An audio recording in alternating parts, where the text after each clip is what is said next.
외에서 금리 인상 시기가 조금은 더 빨라질 수 있다라는 목소리들이 많이 나옵니다. 그러다 보니까 금리와 밀접한 시장에 대한 불안도 커지고 있는 상황이죠.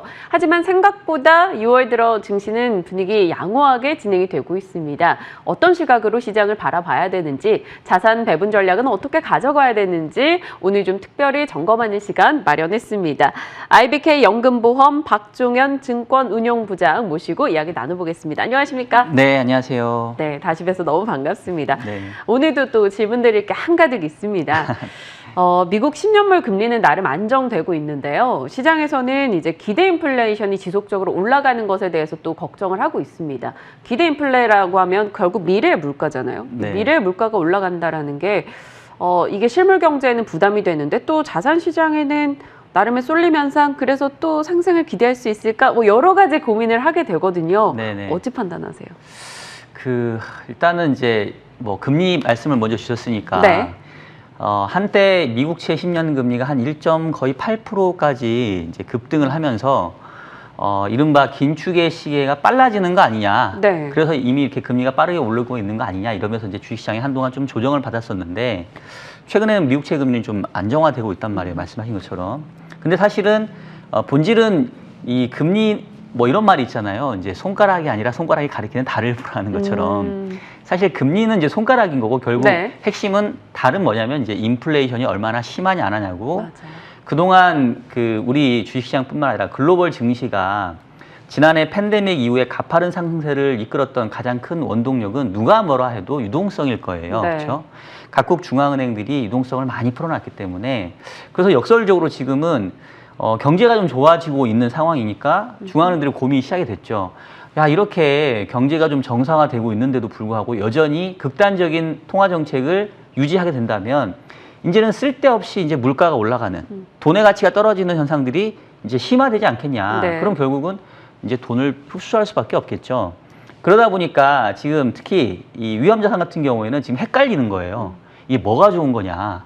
경제가 좋아지는 거는 좋은 소식이긴 한데 그래서 중앙은행들이 이제 유동성을 환수할 것 같으니까 그건 좀 나쁜 소식이고 네. 이 두 개 속에서 조금 고민을 하고 있는 것 같은데 결국은 앞서 얘기했던 것처럼 근본이 뭐냐라고 생각을 한다고 한다면 경제가 좋아지는 게 그로 인해서 유동성을 흡수하는 것보다는 훨씬 더 좋은 소식인 것 같은데 일단은 유동성 흡수한다는 얘기가 먼저 나오니까 시장에서는 조금 긴장하는 이런 형태가 아닌가라는 생각이 듭니다. 경기가 나빠서 빚잔치를 벌이고 있는 흐름이 과연 언제까지 이어질 수 있을까요? 일단 경제 회복되고 있다라는 그 시그널은 분명히 긍정일 겁니다. 물론 그 과정의 진폭 정도는 분명히 있겠으나 말씀해 주신 대로 정말 본질이 무엇인가를 생각해 본다면 우리가 지금 뭐 그렇게까지 비관론을 키울 상황은 아닌 것 같아요. 그렇죠. 예. 알겠습니다. 자, 그러면 금리, 뭐 경제 이런 얘기를 해봤고요. 경제 얘기 조금 더 들어가 본다면 한은에서 이번에 금리 인상 시사하는 발언을 내놨습니다. 그리고 성장률 전망을 4%로 올려잡기도 했어요. 이것도 또 같은 문제예요. 맞습니다. 예. 네, 성장률을 좋게 보고 있는데 그래서 결국 금리 인상 빨라지는 거 아니야? 네. 이러는데요.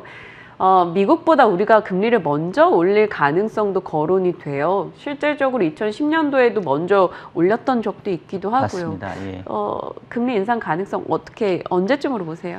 그러니까 사실 뭐 똑같은 지금 반복적인 얘기인데 미 연준이 고민하는 부분도 한국은행이 고민하는 거와 네. 마찬가지인 거죠. 한국은행이 참고로 1년에 한 4번 정도 경제전망치의 수정치를 발표를 하거든요. 그래서 지난 2월에 발표를 했는데 그때는 올해 성장률 3%일 겁니다 라고 예측했는데 최근 5월의 발표는 아닙니다. 생각보다 경제가 너무 빠르게 회복이 되고 있어요. 네. 수출도 좋고 뭐 설비 투자, 소비 그래서 올해 성장률을 4%로 높여 잡았단 말이에요. 근데 성장률이 4%면 우리나라 잠재 성장률이 한 2% 중반 정도 되거든요. 2% 중반 정도가 우리 기초 체력인데 올해 성장을 4% 한다? 이제 물론 지난해 워낙 많이 까먹었기 때문에 네. 올해 그렇게 높은 성장하는 거는 그냥 어떻게 보면 이제 자연스러운 수순인데 중요한 거는 내년에도 한 3% 성장한다고 지금 한은은 보고 있거든요. 그러면 한국은행의 전망대로라고 한다면 2년 연속으로 이 잠재 성장률 수준을 웃도는 네. 이른바 기초 체력보다는 성장이 빨라지고 있기 때문에 당연하게 금리를 조금 높여주면서 이렇게 뭔가 균형을 잡아줘야 됩니다. 네. 근데 현재 기준금리는 0.5% 사상 최저 수준이잖아요. 그러면 이 수준을 이제는 조금 조정해 줘야 되는 거 아니냐라는 가능성을 이제 시사를 하셨고요. 뭐 여러 가지 시기를 고민을 하실 거예요. 왜냐하면 내년도에 뭐 정치적인 이슈도 있잖아요. 뭐 대선도 있고 그렇죠. 또 하는 총재 임기도 뭐 3월에 만료가 되고 이제 이런 부분들을 좀 고민하다 보니까 시장에서는 그러면 연내 인상을 한번 하고 가는 게 아니냐 이런 예상들이 지금 나오고 있는 상황이고 마침 지표들도 좀 좋아지고 있기 때문에 최근에 연내 금리 인상 가능성이 상당히 좀 높게 부각되고 있는 것은 사실입니다. 그렇죠. 사실 어차피 가야 할 길인데 이게 지그재그로 가냐 직선으로 가냐 뭐 이 차이에 따라 시장이 받는 충격 차이는 있겠죠. 근데 저는 궁금한 게 많은 투자자분들이 금리 올리면 증시 급락할 거야 약간 이렇게 걱정을 하잖아요. 네네.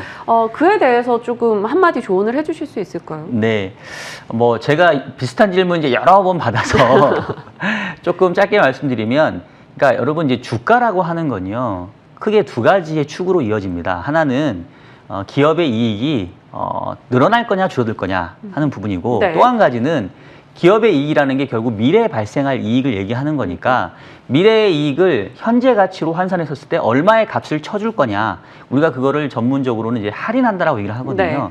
근데 그 할인하는 변수가 바로 금리가 됩니다. 그러니까 금리가 높으면 높을수록 미래의 기업 이익을 할인할 때 좀 값을 덜 쳐주겠죠. 반대로 금리가 낮으면 많이 쳐주는 거고요. 그러니까 지금은 양립되는 상황인 게 경제가 좋아져서 미래의 기업 이익은 늘어날 것 같은데, 그래서 금리가 상승하다 보니까 미래의 기업 이익을 할인하는 할인 변수는 또 높아진단 말이에요. 그래서 결국은 어떤 쪽이 더 크냐의 문제가 될 거고요. 그 얘기는 뭐냐면 경기가 좋아지는 속도, 즉 기업의 이익이 늘어나는 속도하고 금리가 상승하는 속도, 이 두 가지를 같이 보셔야 돼요. 근데 시장에서 우려하는 거는 경제가 좋아지는 속도, 기업의 이익이 늘어나는 속도보다 혹시 금리가 상승하는 속도가 더 빠르지 않을까, 네. 이제 라는 우려를 하시는데, 그동안의 어떤 경험들을 비춰보면 사실은 아직도 코로나에서 완전히 벗어났다고 얘기가 어렵기 때문에 모든 중앙은행이나 정책 담당자들이 아주 신중하게 이거를 결정하려고 하지, 이제 경기 막 좋아졌으니까 빨리 네. 막 금리 올려서 낮추자 이러지는 않을 겁니다. 그래서 그런 차원에서 결국은 경제가 좋아지는 큰 방향성에 무게중심을 두고 그 중간에서 이제 금리도 올라가니까 약간 중간중간에 어떤 뭐 미션처럼 우리가 좀 극복해야 되는 변수도 좀 있다. 이렇게 좀 한번 생각하시면 좋지 않을까 싶습니다. 네. 우리가 생각하는 그런 발작적인 움직임, 시장이 나올 만큼 중앙은행 측에서 그렇게 강경하게 대책을 내놓을 것 같지는 않습니다. 지켜보죠. 자, 외국인 수급에 영향 주는 요소 중에 하나가 외환시장이잖아요. 외환시장에선 요즘에 가장 큰 화두가 위안화 가치입니다. 위안화 가치가 올해 들어 10% 이상 뛰었어요. 중국에서 이를 좀 견제하는 듯한 움직임을 내놓고 있는데요. 외환시장 상황 좀 살펴주실까요? 네. 5월 달에 조금 이제 이벤트라고 있었던 게 5월 3일 날 이제 공매도가 해제가 됐잖아요. 그러면서 사실 좀 걱정을 많이 했고, 실질적으로 이 외국인들이 5월 달에만 거의 10조 가깝게 순매도를 보였어요. 맞아요. 우리 시장에서. 네. 지난해 아마 3월인가 4월 달에 12조 순매도한 이후에 최대. 가장 많은 수준이거든요. 그러면 사실은 지수가 뭔가 좀 삼천이 깨졌었을 것 같고, 환율도 뭔가 좀 급등을 했을 것 같은데, 지금 뭐 그 코스피 지수는 거의 최고치 수준에서 지금 다시 네. 올라와 있고, 우리 원달러 환율도 상당히 지금 낮은 수준이에요. 그래서 어떻게 보면은 5월 달에는 외국인의 순매도가 우리 주식시장이나 외환시장에는 그렇게 별반 영향이 없었다라고 이제 평가를 해볼 수가 있겠고요.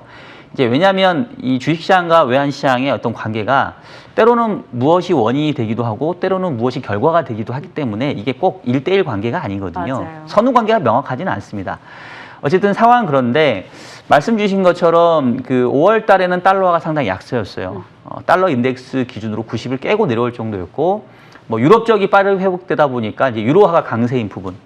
또 중국은 제일 먼저 이 코로나에서 벗어나고 있기 때문에 중국 위안화의 강세가 아마 5월 달에 가장 외환시장의 화두였을 겁니다. 위안화가 절상이 되면 이 한국 원화는 약간 위안화의 프락시, 즉 약간 대체적인 느낌이 있어요. 외국인들이 봤었을 때는 위안화가 강해져? 그러면 비슷한 구조를 가진 한국 원화도 좀 세져야 되는 거 아니야? 이제 이런 컨셉을 갖고 있거든요. 그러다 보니까 앞서 얘기했던 것처럼 외국인의 10조 원 가까운 순매도에도 오히려 원하는 강세를 보였던 흐름인데, 그럼 이제 향후에는 방향이 어떻게 되느냐?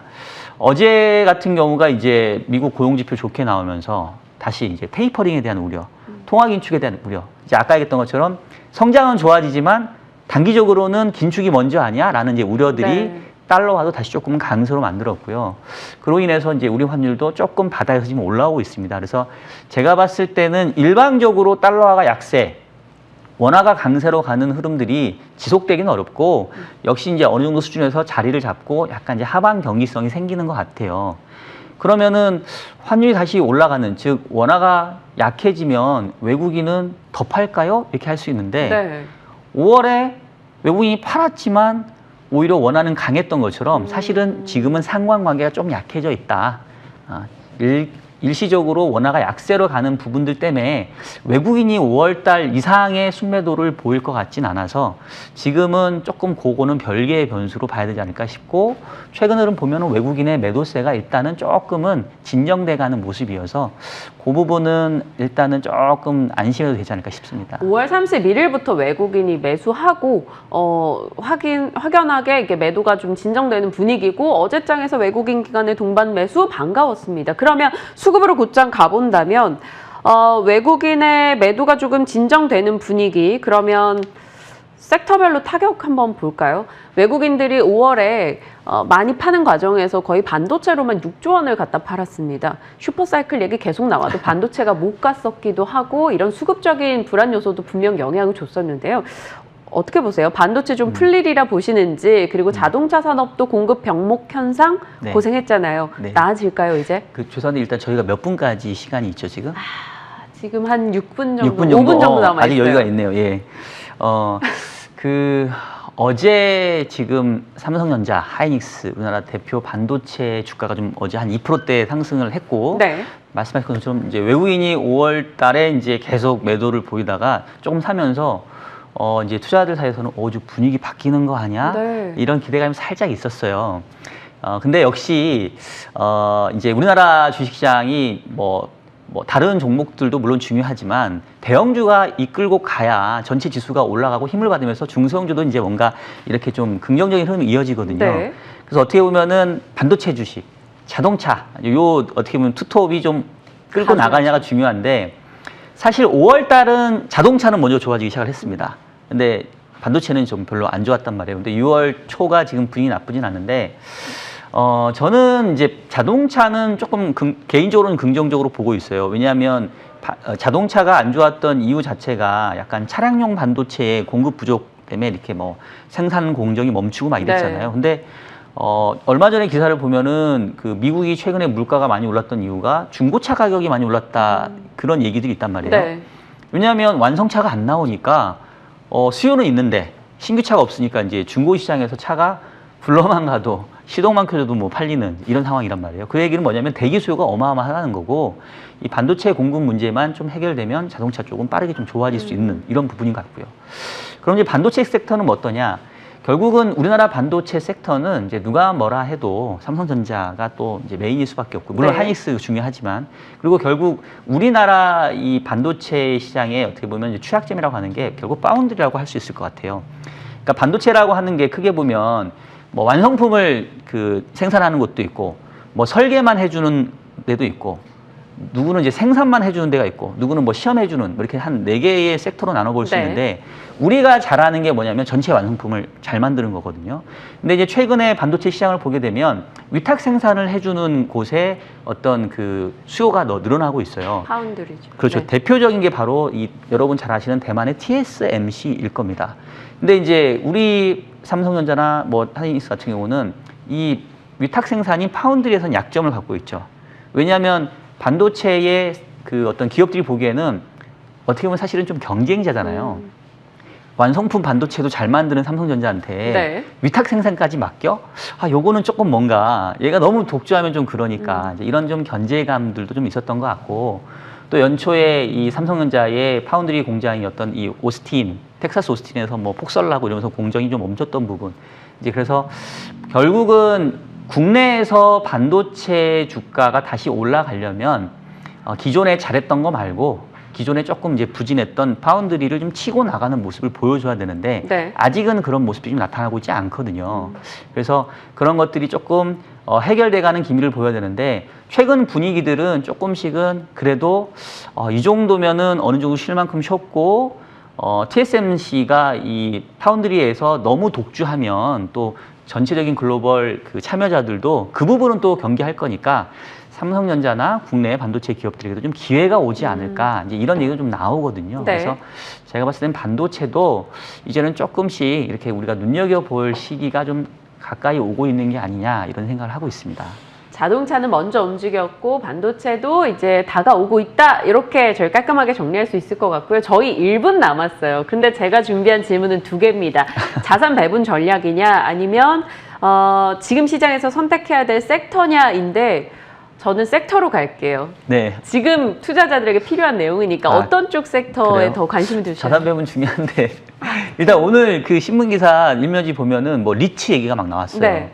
그 5월 달에 보면은 원자재, 리츠, 주식 순서로 위험 자산의 성과가 좋았습니다. 근데 제가 봤을 때는 뭐 6월에도 뭐 이 이름은 크게 벗어나진 않을 것 같은데 네. 이제는 좀 주식 쪽이 위험 자산 내에서도 좀 힘을 받지 않을까라는 생각이 개인적으로 들고 섹터 물어보셨는데 5월 달 그리고 최근 시장 보게 되면 경기 민감 순환주, 뭐 철강, 해운, 운송 뭐 이런 것들 괜찮았고 그다음에 가장 또 최근에는 이제 코로나 이후를 준비하면서 뭔가 대면 관련주, 여행, 컨택트. 연세, 네. 항공, 뭐 극장까지 그래서 단기적으로는 좀 이 흐름이 이어질 것 같은데 결국은 시장이 이제 순환매를 가져가려고 한다면 앞서 얘기했던 것처럼 이제 대형주가 좀 움직여줘야 되거든요. 근데 6월은 약간 이런 그 대면 관련주에서 대형주로 옮겨가는 넘어가는. 약간의 과도기적인 상황이 되지 않을까라는 생각을 저는 하고 있습니다. 알겠습니다. 오늘 좋은 내용 정말 많이 전해주셨거든요. 여러분 다시 한번 다시 보기 하면서 돌려보시길 바라겠고요. 매달 첫 번째 금요일에 저희와 함께 시간 꾸려주시는데 다음번에는 저희가 더 많은 시간을 확보해 보도록 하겠습니다. IBK 연금보험 박종현 증권운용부장님과 전략 챙겨봤습니다. 고맙습니다. 네, 고맙습니다.